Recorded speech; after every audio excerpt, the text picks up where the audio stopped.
నమస్తే Devi welcome to story board. ఈవీఎంలపై Elon Musk tweet తో మరోసారి రచ్చ మొదలైంది. ఈవీఎంలు ట్యాంపర్ చేయొచ్చని మస్క్ చేసిన ట్వీట్ తో దేశంలో రాజకీయ దుమారం రేగింది. మస్క్ ఆరోపణల్ని అందిపుచ్చుకొని విపక్షాలు ఈవీఎంలను టార్గెట్ చేస్తున్నాయి. అయితే దేశంలో ఈవీఎంల హ్యాకింగ్ కుదరదని మాజీ కేంద్ర మంత్రి ఖండించారు. ఈసీ గతంలో ఈవీఎంలు హ్యాక్ చేయడం కుదరదని ఓపెన్ గా నిరూపించింది. సెల్ఫ్ మార్కెటింగ్ కోసం నోటుకొచ్చినట్టుగా మాట్లాడే మస్క్ మాటలు పట్టుకొని చర్చ పెట్టడం సరైన పద్ధతేనా అనే ప్రశ్నలు తెరపైకొస్తున్నాయి. ఎలక్ట్రానిక్ ఓటింగ్ యంత్రాలు ఈవీఎంలపై మరోసారి రాద్ధాంతం మొదలైంది. వీటి విశ్వసనీయతపై సాంకేతిక దిగ్గజం టెస్లా అధినేత ఎలన్ మస్క్ ఆందోళన వ్యక్తం చేయగా దేశంలో విపక్ష నేతలు ఆయనతో గొంతు కలిపారు.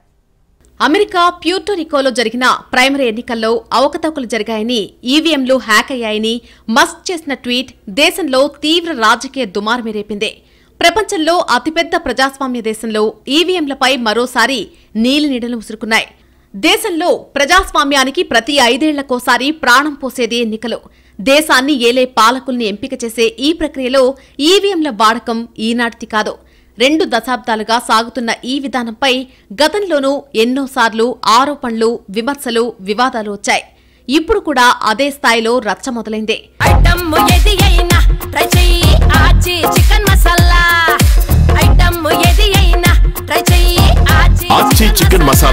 గతంలో ఈవీఎంల మీద చిన్నాచితక ఆరోపణలు వినిపించేవి. వాటిని ట్యాంపర్ చేయడం సాధ్యమని కొందరు చెప్పుకొస్తే అది అసాధ్యమని ఎన్నికల కమిషన్ వాదిస్తోంది. ముంబైలో గెలుపొందిన శివసేన షిండే వర్గం అభ్యర్థి రవీంద్ర వైకర్ బంధువు మొబైల్ ద్వారా ఈవీఎంను హ్యాక్ చేసి ఆపరేట్ చేసినట్టు వెలుగులోకి రావడంతో ఈ వివాదం రాజుకుంది. పోలింగ్ సమయంలో ఈవీఎంలు హ్యాకింగ్కు గురవుతున్నాయంటూ టెస్లా సీఈఓ ఎలన్ మస్క్ ఆరోపించారు. వ్యక్తులు లేదా కృత్రిమ మేధా సాయంతో ఈవీఎంలను హ్యాక్ చేసే ప్రమాదం కొద్దిగానే ఉన్నా అది తీవ్రమైందేనని ఎక్స్ వేదికగా పోస్ట్ చేశారు. ఈవీఎంలను తొలగించడంతో దాన్ని నివారించొచ్చని అభిప్రాయపడ్డారు. అమెరికా నియంత్రణలోని ప్యూర్టోరికోలో ఇటీవల నిర్వహించిన ప్రైమరీ ఎన్నికల్లో అవకతవకలు జరిగినట్టు ఆరోపణలొచ్చాయన్నారు. ఎలన్ మస్క్ వ్యాఖ్యలకు కేంద్ర మాజీ మంత్రి రాజీవ్ చంద్రశేఖర్ కౌంటర్ ఇచ్చారు. క్యాలిక్యులేటర్, ఎలక్ట్రానిక్ టోస్టర్నే మనం హ్యాక్ చేయలేమని, అలాంటిది ఈవీఎంలను ఎలా చేస్తారని నిలదీశారు. ఈవీఎంలు ఓట్లను లెక్కిస్తాయని, వచ్చిన ఫలితాలను జాగ్రత్తగా భద్రపరుస్తాయని వివరించారు. తాను ఎలన్ మస్క్ ను కాకపోయినప్పటికీ సాంకేతికతపై అవగాహన ఉందని క్లారిటీ ఇచ్చారు. హ్యాకింగ్ పై ఎలాంటి ఆధారాలు లేనప్పటికీ మస్క్ చాలా తేలిగ్గా ఆరోపణలు చేస్తున్నారని మండిపడ్డారు. కనెక్టివిటీ, బ్లూటూత్, వైఫై, ఇంటర్నెట్ లేకుండా హ్యాకింగ్ చేయడం అసంభవమని చెప్పారు. అవసరమైతే మస్క్ కు శిక్షణ ఇచ్చేందుకు సిద్ధమన్నారు. ఎలక్ట్రానిక్ ఓటింగ్ యంత్రాలను హ్యాక్ చేయడం అమెరికాతో పాటు ఇతర దేశాల్లో సాధ్యమవుతుందేమో కానీ ఇండియాలో ఎంతమాత్రం వీలు పడదని తేల్చేశారు. ఇతర దేశాల్లో ఇంటర్నెట్తో అనుసంధానించిన ఓటింగ్ యంత్రాలను వాడుతుంటారు. ఇండియాలో అలాంటి పరిస్థితి లేదని గుర్తు చేశారు. ఇంటర్నెట్తో కనెక్ట్ చేసినప్పుడు అవకతవకలు జరిగే అవకాశం ఉండొచ్చు. ఇండియాలో ఈవీఎంలకు ఇంటర్నెట్తో కానీ, బ్లూటూత్తో కానీ, వైఫైతో కానీ ఎలాంటి అనుసంధానం ఉండదని చెప్పారు. ఈవీఎంలపై మస్క్ ఆరోపణలకు బేస్ లేదనే వాదనలొస్తుంటే మరొకవైపు మస్క్తో గొంతు కలుపుతున్నాయి విపక్షాలు. ఈవీఎం వ్యవస్థను తారుమారు చేయొచ్చన్నారు కాంగ్రెస్ సీనియర్ నేత శ్యామ్ పిట్రోడా. ఈవీఎంల వ్యవస్థపై తాను క్షుణ్ణంగా అధ్యయనం చేశానన్న ఆయన ఇందులో తారుమారుకు అవకాశం ఉందన్నారు. పోలైన ఓట్లను లెక్కించడానికి బ్యాలెట్ పేపర్ల విధానం సరైందన్నారు. మన దేశంలో ఈవీఎంలు బ్లాక్ బాక్స్ లాంటివన్నారు కాంగ్రెస్ ఎంపీ రాహుల్ గాంధీ. వాటిని పరిశీలించడానికి ఎవరికీ అనుమతి ఉండదన్న ఆయన దీంతో దేశ ఎన్నికల ప్రక్రియలో పారదర్శకతపై తీవ్రమైన ఆందోళనలు వ్యక్తమవుతున్నాయని చెప్పారు. దీనిపై స్పందించిన మహారాష్ట్ర సీఎం ఏక్నాథ్ షిండే రాహుల్ గాంధీ ఎంపీగా 2 చోట్ల నుంచి విజయం సాధించారని, అక్కడ కూడా ఈవీఎంలనే వాడారని గుర్తు చేశారు. ముంబైలోని గోరేగావ్ ప్రాంతం ఓట్ల లెక్కింపు కేంద్రంలో ఈవీఎంను తెరవడానికి ఓటీపీ కోసం ఫోన్ ఉపయోగించినట్టు ఆరోపణలొచ్చాయి. దీంతో ఆరోపణలు ఎదుర్కొంటున్న మంగేష్ పాండిల్కర్ అనే వ్యక్తిపై కేసు నమోదు చేశారు. మొబైల్ ఫోన్ ఇచ్చినందుకు ఒక ఉద్యోగిపై కూడా పోలీసులు కేసు నమోదు చేశారు. మహారాష్ట్ర ముఖ్యమంత్రి ఏక్నాథ్ షిండే నేతృత్వంలోని శివసేన వర్గానికి చెందిన రవీంద్ర వైకర్, ఉద్దవ్ థాక్రే నేతృత్వంలోని శివసేనకు చెందిన అమోల్ గజానన్ కీర్తికర్ పై కేవలం 48 ఓట్ల తేడాతో విజయం సాధించారు. ఫలితాలపై అనుమానాలున్నాయని ఠాక్రే వర్గం ఆరోపించడంతో వ్యవహారం వెలుగులోకొచ్చింది.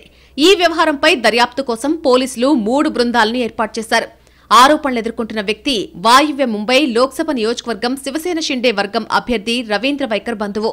ఈవీఎంలు విడివిడి యంత్రాలని, వాటిని ప్రోగ్రాం చేసే అవకాశం లేనందువల్ల వైర్లెస్ వ్యవస్థ సామర్థ్యాలేవి ఉండవని ఎన్నికల రిటర్నింగ్ అధికారి స్పష్టం చేశారు. డేటా నమోదుకు తప్పిస్తే ఈవీఎంలు తెరిచేందుకు ఓటీపీ అవసరమే లేదన్నారు.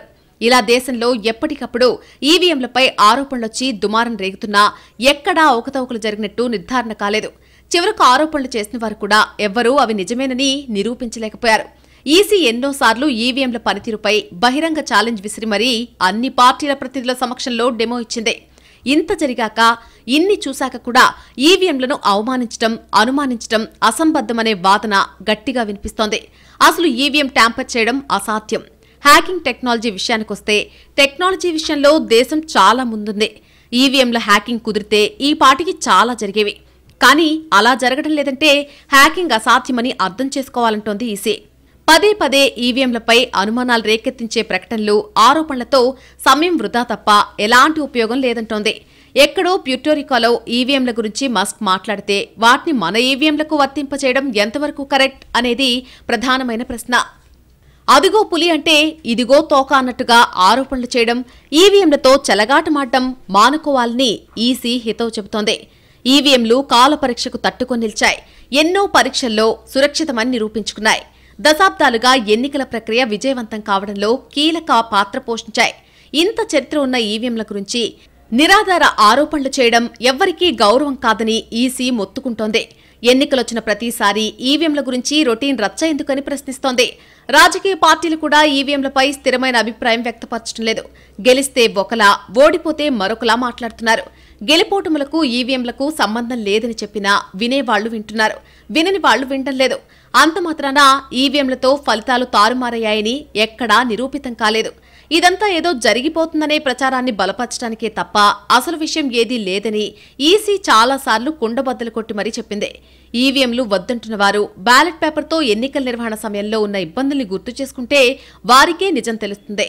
ఇక్కడ నిజంగా సమస్య ఉంటే గొడవ చేయొచ్చు, కానీ ఏమీ లేని విషయంపై ఏదో ఉంది అన్నట్టుగా నిరాధార ఆరోపణలు, లేనిపోని అనుమానాలు రేకెత్తించడం ఎంతవరకు సబబని ఈసీ నిలదీస్తోంది.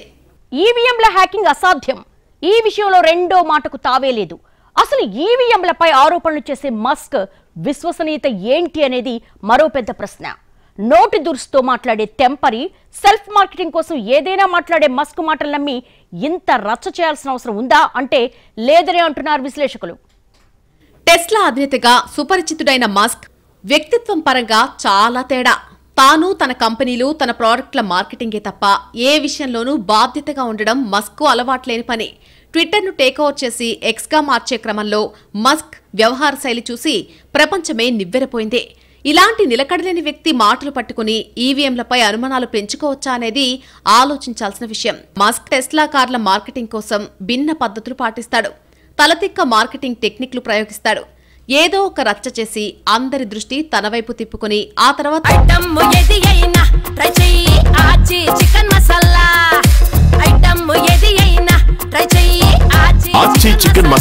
తీరిగ్గా తన పని చక్కబెట్టుకోవడం మస్క్ స్టైల్. ప్రపంచంలో చాలా మంది బిలియనీర్లు, పారిశ్రామికవేత్తలు ఉన్నారు. కానీ మస్క్ తీరే వేరు. సెల్ఫ్ మార్కెటింగ్ కోసం, బిజినెస్ లో లాభదాయకమైన డీల్స్ కోసం ఏం చేసినా తప్పులేదని ఆయన నమ్ముతాడు. ఇలాంటి మస్క్ చేసిన ఆరోపణలు పట్టుకుని ఈవీఎంలపై చర్చ పెట్టడం టైం వేస్ట్ తప్ప మరొకటి కాదనే అభిప్రాయాలున్నాయి. మస్క్ గురించి అసలు మాట్లాడుకోవడమే శుద్ధ దండగా అనే చర్చ జరుగుతోంది. అసలు దేశంలో ఈవీఎంలు హ్యాక్ చేసే అవకాశం ఉంటే బీజేపీ మొన్నటి ఎన్నికల్లో 240 సీట్ల దగ్గర ఆగేదా, 400 సాధించి ఉండేది కదా అనేది మొదటి ప్రశ్న. ఈవీఎంల హ్యాకింగ్ కుదిరితే పార్టీలు ఇంత కష్టపడడం ఎందుకు, సింపుల్ గా హ్యాక్ చేసుకుని గెలవచ్చు కదా అనేది రెండో అనుమానం. ఈవీఎంలు హ్యాక్ చేసి గెలవడం కుదిరే పనే అయితే అసలు రాష్ట్రాల్లో ప్రభుత్వాలు ఎందుకు మారతాయి, ఒకే ప్రభుత్వం కొనసాగేది కదా అనే సందేహాలు కూడా వస్తున్నాయి. అనవసర అపోహలు, అనుమానాలతో దేశ ప్రజాస్వామ్యాన్ని అవహేళన చేసే కుట్ర జరుగుతుందని కూడా అంటున్నారు. మస్క్ లాంటి విలువలు, విశ్వసనీయత లేని వ్యక్తుల మాటలు పట్టుకుని మన కన్ను మనమే పొడుచుకోవడం కరెక్టేనా అనేది అందరూ ఆలోచించుకోవాల్సిన విషయం. మస్క్ కొన్నాళ్లుగా దేశంలో టెస్లా ఎంట్రీ కోసం ప్రయత్నిస్తున్నాడు. కానీ మన రూల్స్ ఫాలో కాకుండా తన చిత్తం వచ్చినట్టుగా అనుమతించాలని అడుగుతున్నాడు. దానికి కేంద్రం నో చెప్పడంతో చైనాలో దిగాడు. కానీ చైనాలో పరిస్థితులు బాగాలేదు. దీంతో మరోసారి ఇండియాలో ఎంట్రీ కోసం ప్రయత్నాలు చేస్తున్నాడు. దీనికోసం చేసే డార్క్ టెక్నిక్స్ లో భాగంగానే ఈవీఎంలపై ట్వీట్ చేసి ఉండొచ్చని కూడా అంటున్నారు.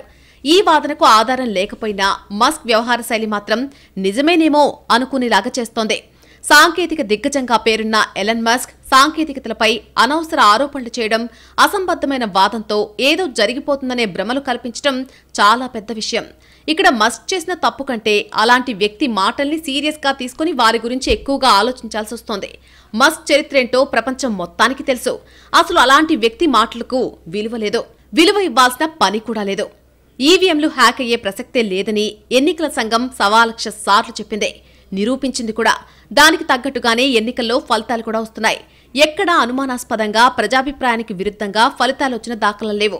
అలాంటప్పుడు ఆటలో అరటిపండు లాంటి ఎలన్ మస్క్ కు ఇంత ప్రాధాన్యత ఇచ్చి ఆయన అభిప్రాయాలకు అంత విలువిచ్చి చర్చించడమే శుద్ధ దండగా అనే చర్చ జరుగుతోంది. దేశంలో ఈవీఎంల వినియోగం ఇప్పుడిప్పుడే మొదలైంది కాదు. అలాగని దానిపై ఆరోపణలు కూడా కొత్తవేం కాదు. 36 ఏళ్ల కిందటే ఈవీఎంలు తొలిసారిగా వాడారు. ఈవీఎంలు వాడిన తొలిసారి నుంచి ఇప్పటి వరకు వాటిపై ఆరోపణలొస్తూనే ఉన్నాయి. 1982లో కేరళలో ఉత్తర పరువూరు అసెంబ్లీ స్థానానికి జరిగిన ఎన్నికల్లో తొలిసారిగా ఈవీఎం వాడారు. కానీ ఆదిలోనే హంసపాదుగా సిపిఐ ఈవీఎంల వాడకంపై హైకోర్టులో సవాల్ చేసింది. ఆనాడే ఈవీఎం పనితీరుపై న్యాయస్థానం ముందు హాజరై స్పష్టమైన వివరణిచ్చారు. దీంతో కోర్టు ఈవీఎంల వాడకానికి అడ్డు చెప్పలేదు. అంత మాత్రాన ఈవీఎంల వినియోగానికి అడ్డంకులు తొలగిపోలేదు. దీంతో 1988 వరకు ఎన్నికల్లో వీటి వినియోగాన్ని ఈసీ నిలిపేసిందే. కానీ 98లో ప్రజా ప్రాతినిధ్య చట్టాన్ని సవరించిన తర్వాత మధ్యప్రదేశ్, రాజస్థాన్, ఢిల్లీ అసెంబ్లీలకు జరిగిన ఎన్నికల్లో తొలిసారి 16 అసెంబ్లీ స్థానాలకు ప్రయోగాత్మకంగా ఈవీఎంలు వాడారు. 2004లో జరిగిన సార్వత్రిక ఎన్నికల్లో దేశమంతా ఈవీఎంలను వినియోగంలోకి తెచ్చారు. 2005లో కర్ణాటక హైకోర్టు వీటిపై స్వయంగా భద్రతా ప్రమాణాలను పరిశీలించిన తర్వాత వీటి వాడకం సరైందేనని తేల్చింది. అప్పటికీ వీటిపై కంప్లైంట్లు ఆగలేదు. ఓడినప్పుడల్లా ఆ ఓటమి భారాన్ని ఈవీఎంల మీదకు నెట్టేయడం పార్టీలకు అలవాటే అంటూ అధికార పార్టీలు విమర్శలు చేస్తూ వచ్చాయి. కానీ విచిత్రమేంటంటే ఇదే పార్టీలు ఓడిపోయినప్పుడు అదే ఈవీఎంలను విమర్శించడం కూడా కామన్ అయిపోయింది. ఇలా 3.5 దశాబ్దాలుగా ఈవీఎంల మీద వివాదం కొనసాగుతూనే ఉంది. ఈవీఎంలను ట్యాంపర్ చేయకుండా నిరోధించలేమంటూ ఎన్నో పిటిషన్లు దాఖలయ్యాయి. వాటన్నిటినీ పరిశీలించిన కోర్టులు ఈవీఎంల సామర్థ్యాన్ని మరింత మెరుగుపరచాలంటూ ఈసీని కోరాయి తప్ప ఏ ఒక్కసారి వాటి విశ్వసనీయత ఎంత అని ప్రశ్నించలేదు. ఈవీఎంల విశ్వసనీయతను నిరూపించుకోవాలని కోరలేదు. ఇలాంటి సందర్భాల్లో ఈ విమర్శలు తీర్చడానికి ఈసీ తెరపైకి తెచ్చిన మరొక ప్రత్యామ్నాయం voter verified paper audit trail. 2011లో ఈవీఎంలను మరింతగా తీర్చిదిద్దిన తర్వాత వాటికి వీవీపాట్లను అనుసంధానించారు. 2014 సార్వత్రిక ఎన్నికల్లో 8 స్థానాల్లో ఇలాంటి ఓటర్ వెరిఫైడ్ పేపర్ ఆడిట్ ట్రయల్ను ప్రయోగించారు. ఆ సార్వత్రిక ఎన్నికల్లో లక్నో, గాంధీనగర్, బెంగళూరు సౌత్, చెన్నై సెంట్రల్, జాదవ్పూర్, రాయ్పూర్, పటాన్ సాహెబ్, మిజోరాంలలో ప్రయోగాత్మకంగా ఈ ఓటింగ్ స్లిప్ విధానాన్ని పరిశీలించారు. ఇందులో అభ్యర్థి వేసిన ఓటు ఎవరికి పడిందో వెంటనే తెలిసిపోతుంది. అలాంటప్పుడు ఈవీఎంలను ఎలా ట్యాంపర్ చేస్తారో అన్నది నిపుణులు అడుగుతున్న ప్రశ్న. ఈవీఎం మెషిన్స్ ఉంటే గనక ఇంటర్నెట్ ద్వారా ఒకదానికొకటి అనుసంధానించబడిన ఈవీఎం మెషిన్స్ ఉంటే గనక అలాంటి వ్యవస్థల్లో మాత్రమే ఈ పర్టికులర్ ఈవీఎంకు సంబంధించి ఏఐతో ట్యాంపరింగ్ సాధ్యపడుతుంది తప్పించి మామూలుగా ఇండియాలో వచ్చేటప్పటికి డీసెంట్రలైజ్డ్ నెట్వర్క్స్ ఇవంతా కూడా అంటే ఒక ఈవీఎం మెషిన్కి మరో ఈవీఎం మెషిన్కి సంబంధించి ఎలాంటి కనెక్టివిటీ ఉండదు, ఎలాంటి అనుసంధానం ఉండదు. సో అలాంటప్పుడు ఏఐతో ఈవీఎంఎస్ ట్యాంపర్ చేయవచ్చు అని చెప్పేసి అని ఎలాన్ మస్క్ ట్వీట్ చేయడం దాన్ని ఆసరాగా చేసుకొని ఇంకేముంది ఈవీఎం ట్యాంపర్ చేస్తామని చెప్పేసి పీపుల్ అనుకోవటం అనేది హాస్యాస్పదం. ఈవీఎంలపై ఇప్పటికే కావాల్సినంత చర్చ జరిగిందే. ఓవైపు వాటిని సమర్థంగా వినియోగిస్తూ మరొక వైపు వాటిని పదే పదే అనుమానించడం ఎప్పుడూ ఎవరికీ మంచిది కాదు. ఇతర దేశాలు కూడా మనల్ని ఆదర్శంగా తీసుకుని ఈవీఎంల వైపు మళ్లుతున్న దశలో మనం మళ్లీ వెనక్కి వెళ్లి బ్యాలెట్ పేపర్ వాడాలనుకోవడం అంత సరైన ఆలోచన అనిపించుకోదు. పైగా బ్యాలెట్ కంటే ఈవీఎం చాలా రెట్లు మెరుగైందని ఇప్పటికే నిరూపితమైందే. మస్క్ లాంటి వ్యక్తుల అభిప్రాయాలకు అంత విలువిచ్చి డిస్కషన్ పెట్టడమే ఇక్కడ పెద్ద ట్రాష్. మనది ప్రపంచంలో అతిపెద్ద ప్రజాస్వామ్య దేశం. మన ఎన్నికల ప్రక్రియ అందరికీ ఆదర్శం. ప్రతి 5 ఏళ్లకోసారి జరిగే సార్వత్రిక ఎన్నికలు ప్రపంచానికి కేస్ స్టడీ. ఇంత ఘనమైన ప్రజాస్వామ్య దేశంలో ఇంత విజయవంతమైన ఎన్నికల ప్రక్రియలో ఈవీఎంలు చాలా కీలకం. ఇప్పుడు వాటిపై నిరాధార ఆరోపణలు చేస్తే మనల్ని మనం చిన్నబుచ్చుకున్నట్టే. దేశంలో 140 కోట్ల మంది జనం ఉన్నారు. 90 కోట్లకు పైగా ఓటర్లున్నారు. ఇంతమందికి పోలింగ్ సమయంలో ఈవీఎంలు వాడటమే కరెక్ట్. బ్యాలెట్ పేపర్ పెట్టాలంటే చాలా వ్యయ ప్రయాసాలు తప్పవు. పైగా దేశంలో 2004 నుంచి ఈవీఎంల ద్వారా విజయవంతంగా ఎన్నికలు జరుగుతున్నాయి. 24 గంటల్లో ఫలితాలు కూడా వస్తున్నాయి. మన ఎన్నికల ప్రక్రియ ప్రపంచానికే ఆదర్శం. దక్షిణాసియాలో బంగ్లాదేశ్, ఇండోనేషియా లాంటి ఎక్కువ జనాభా ఉన్న దేశాలు కూడా మన ఈవీఎం వ్యవస్థనే ఫాలో అవుతున్నాయి. ఇంత విజయవంతంగా ఇతర దేశాలకు మోడల్గా ఉన్న ఈవీఎంలపై ఆరోపణలు అర్ధరహితం, అనుమానాలు అసంబద్ధం. హ్యాకింగ్ ఆరోపణలు పూర్తిగా ట్రాష్ అని చెప్పడంలో ఎలాంటి సందేహం లేదు.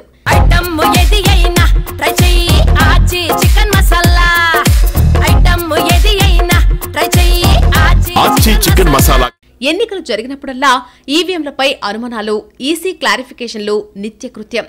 ఎప్పటికప్పుడు ఈసీ ఈవీఎం హ్యాకింగ్ ప్రూవ్ చేయాలని ఛాలెంజ్ చేస్తూనే ఉంది. కానీ ఇంతవరకు ఎవ్వరూ అలా ప్రూవ్ చేయలేకపోయారు. ఎలాంటి ఆధారాలు లేకుండా అనవసర విమర్శలు చేయడం పద్ధతి కాదనే చర్చ జరుగుతోంది. పోస్టల్ బ్యాలెట్లు అనేవి నేరుగా లెక్క పెడతారు. పోస్టల్ బ్యాలెట్లు లేదా ఎలక్ట్రానిక్ ఓట్స్ ఏవి లెక్క పెట్టినా కానీ అవన్నీ ఏజెంట్లు, అభ్యర్థులు వాళ్ళ యొక్క సమక్షంలో వాళ్ళందరూ సంతకం చేసిన తర్వాత మాత్రమే లెక్క పెడతారు. దీంట్లో ఇంకా ఇతరత్రా జరిగేది ఏమీ ఉండదు. అమెరికా లాంటి అగ్రరాజ్యాల్లోనే ఈవీఎంలు వాడటం లేదని విపక్షాలు విమర్శిస్తున్నాయి. కొన్ని దేశాల్లో ఈవీఎంల మీద వస్తున్న ఆరోపణలకు సమాధానమివ్వలేక ఎన్నికల్లో వాటి వాడకాన్ని ఆపేశారు. కానీ భారత్లో కూడా బ్యాలెట్ విధానాన్ని తీసుకురావాలన్న డిమాండ్లు ఎంతవరకు కరెక్ట్ అన్న ప్రశ్నలు వినిపిస్తున్నాయి. పెట్రోల్ బంకుల్లో మీటర్లను ట్యాంప్ చేసినట్టు ఈవీఎంలను కూడా ట్యాంపర్ చేయొచ్చని అఖిలేష్ యాదవ్ విమర్శించారు. కానీ ఈసీ మాత్రం అలాంటిదేమీ లేదని, పెట్రోల్ బంకుల్లో మీటర్లను, ఆటో మీటర్లను ట్యాంపర్ చేసినట్టు ఈవీఎంలను ట్యాంపర్ చేయడం అసాధ్యమని చెబుతోంది. ఒక్కసారి ఇందులోకి డేటా నిక్షిప్తమయ్యాక దాన్ని మార్చడానికి వీల్లేదని చెబుతోంది. పూర్తిగా రీసెట్ చేశాకే మళ్లీ ఆ ఈవీఎం వాడటం సాధ్యమవుతుందని చెబుతున్నారు సైబర్ నిపుణులు. ఒకవేళ అంతా కోరినట్టు బ్యాలెట్ తీసుకొచ్చినా 140 కోట్ల జనాభా ఉన్న దేశంలో బ్యాలెట్ పద్ధతి తీవ్ర ఖర్చులతో కూడుకున్న వ్యవహారమని, గతంలో కూడా బ్యాలెట్ల ద్వారా ఓటింగ్ నిర్వహించేటప్పుడు రిగ్గింగ్ వంటివి చాలా జరిగేవని ఈసీ చెప్పుకొస్తోంది. ఇలాంటి టైంలో ఈవీఎంలే సేఫ్ అన్నది నిపుణుల అభిప్రాయం. ఒకవేళ ఈవీఎంల ద్వారా పదే పదే ఒకే పార్టీకి ఓట్లు పడేలా చేయగలిగితే అది అధికార పార్టీకే సాధ్యమవుతుంది తప్ప ప్రతిపక్షాలకు కాదు. కానీ చాలా సందర్భాల్లో అధికారానికి దూరమైన పార్టీలే ఈ విమర్శలు చేస్తూ వస్తున్నాయి. ఈ విమర్శలన్నిటికీ ఎప్పటికప్పుడు ఈసీ ధీటుగా సమాధానమిస్తూనే ఉంది. ఈవీఎంలు ట్యాంపర్ చేయొచ్చని ఎలా విమర్శలు వినిపిస్తున్నాయో అదేవిధంగా ఎంత భద్రమో ఈసీ కూడా రకరకాలుగా నిరూపిస్తూనే ఉంది. ఈసీ ఇంత చెబుతున్నా కాదని మళ్లీ బ్యాలెట్ విధానం వైపు అడుగులేయడం శ్రేయస్కరం కాదన్న అభిప్రాయాలు వినిపిస్తున్నాయి. ఈవీఎంలను ట్యాంపర్ చేయొచ్చన్న అభిప్రాయాలే తప్ప ఇప్పటి వరకు ఎవ్వరూ వాటిని అధికారికంగా రుజువు చేయలేదు. వాటి తయారీదారులు కూడా ట్యాంపర్ ఆరోపణల్ని తోసిపుచ్చుతున్నారు. ఈవీఎంలను ట్యాంపర్ చేయడం కుదరదని ఈసీఏ బల్లగుద్ది మరీ చెబుతోంది.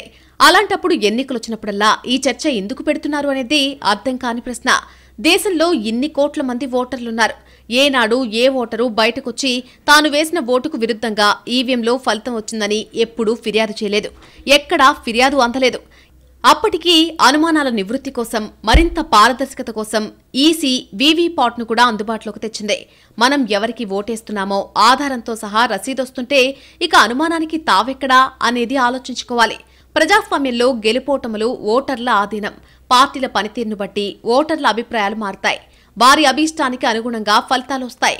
అంతేకాని ఈవీఎంలు హ్యాక్ చేసో, ట్యాంపరింగ్ చేసో అధికారంలోకి రావడం సాధ్యమయ్యే పనే అయితే దేశంలో అంతకంతకు ఎన్నికల ప్రచార ఖర్చు ఎందుకు పెరుగుతుందో విమర్శకులు సమాధానం చెప్పాలి.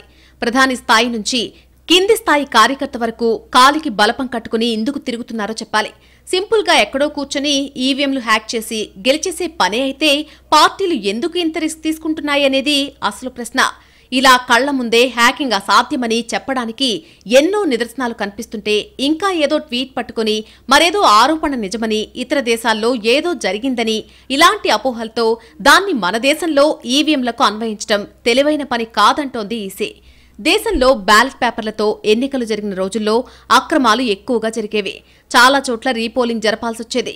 కానీ ఈవీఎంలొచ్చాక అక్రమాలు తగ్గుముఖం పట్టాయి. మొన్నటికి మొన్న ఏపీ ఎన్నికల్లో పిన్నెల్లి రామకృష్ణారెడ్డి ఈవీఎం నేలకేసి విసిరికొట్టినా అందులో డేటా భద్రంగా ఉండటంతో రీపోలింగ్ అవసరం రాలేదు. అదే బ్యాలెట్ పేపర్ ఉంటే పిన్నెల్లి లాంటి నేతలు ఏం చేస్తారో ప్రత్యేకంగా చెప్పక్కర్లేదు. ఇలా ఎన్నో రకాలుగా అక్రమాలకు చెక్ పెడుతూ సమర్థ ఎన్నికల నిర్వహణకు పర్ఫెక్ట్ ప్రాక్టికల్ సొల్యూషన్ గా నిలుస్తున్నాయి ఈవీఎంలు.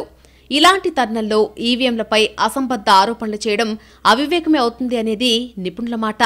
రాజకీయ పార్టీలు ప్రతి విషయాన్ని రాజకీయమే చేస్తాయి.